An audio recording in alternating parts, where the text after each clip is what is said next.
Thank you, Chair Crawford and Ranking Member Norton, for holding this hearing. Today's hearing focuses on rural transportation and the unique experience, needs, and challenges of rural communities that our infrastructure investments must address. The Census Bureau estimates that 97% of the total land area in the U.S. is in rural areas. Rural communities are not limited to any one part of the country, and certainly not limited to any certain states. The district I represent, which is located north of Seattle, including none of Seattle, is home to rural communities, urban communities, and everything in between. These communities have many shared transportation needs. At the same time, my rural and smaller communities face unique challenges. They play a crucial role in our economy. Many of the first mile supply chains that need infrastructure investment to efficiently get goods and products to market, for instance, are in our rural communities. Rural communities have unique mobility needs. Residents in rural counties are aging. In nearly 85% of counties, more than 20% of the population is 65 or older. Rural communities face distinct safety challenges.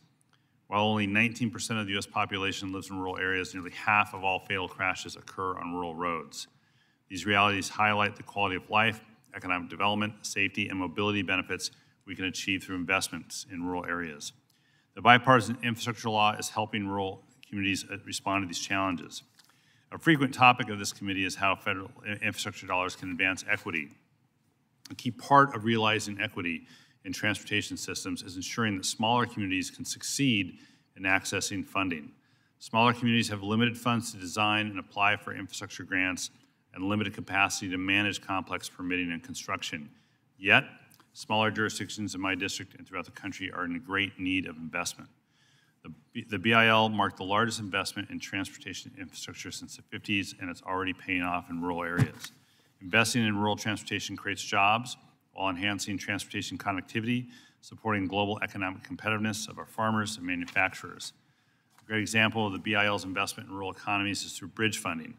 Off-system bridges, those not on the federal aid highway system, have had limited access to federal funds. 87% of those bridges are located in rural areas. The BIL takes steps to address this by including a 15% set-aside of each state's bridge formula funding for use on off-system bridges. The BIL also created the Bridge Investment Program, which is delivering results in rural America. One example is the $50 million award DOT made to replace and rebuild 6 rural bridges in northwest South Carolina. The Brookings Institute estimates that BIL invests more than $338 billion in specific or significant rural investment opportunities. It includes creating a $2 billion rural surface transportation grant program for safety and connectivity of rural roads, formally establishing the Rural Opportunity to Use Transportation for Economic Success, or ROUTS initiative, to better support smaller communities in accessing federal resources, dedicating half of the $7.5 billion for the RAISE grant program to rural areas, and establishing new set-asides and highway formula programs to direct more federal funding to rural roads and bridges. Another issue I've heard from my constituents and community leaders about is increasing mobility in rural areas. Transit is often associated with larger cities, but it is also very important for rural and smaller communities. Transit riders don't care about whether the system is classified as rural, small urban, or large urban. They do not care if they are one of the 380,000 annual riders on Island Transit in my district, or one of the 2.5 billion annual riders on New York's Metropolitan Transit Authority.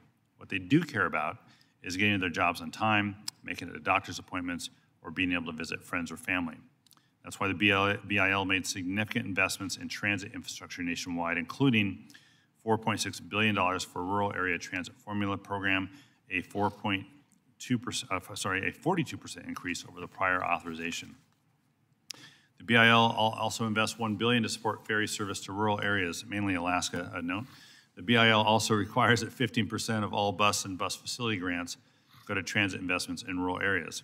And in my district, Island Transit was awarded $7.5 million in a grant to design and construct the South Whidbey Island Transit Center. I don't want to steal Todd Morrow's testimony too much, but this project is going to create jobs and make travel easier for residents of Whidbey Island. Additionally, transit agencies in Skagit and Whatcom counties in my district received almost $15 million from the FTA to upgrade their bus systems. While these agencies serve small urban areas, they actually do provide quite a bit of vital service connecting surrounding rural communities. So I welcome this opportunity to discuss the challenges facing rural communities and highlighting the ways the BIL is already working to address the problems. I also appreciate hearing what programs and funding we may consider in the upcoming surface authorization to ensure that every community, no matter the size or location, shares in the benefits of infrastructure investment. I want to thank the witnesses for being here today. I look forward to today's discussion. I'll yield back. I thank the gentleman. Now I want to welcome our witnesses and thank them for being here today. Before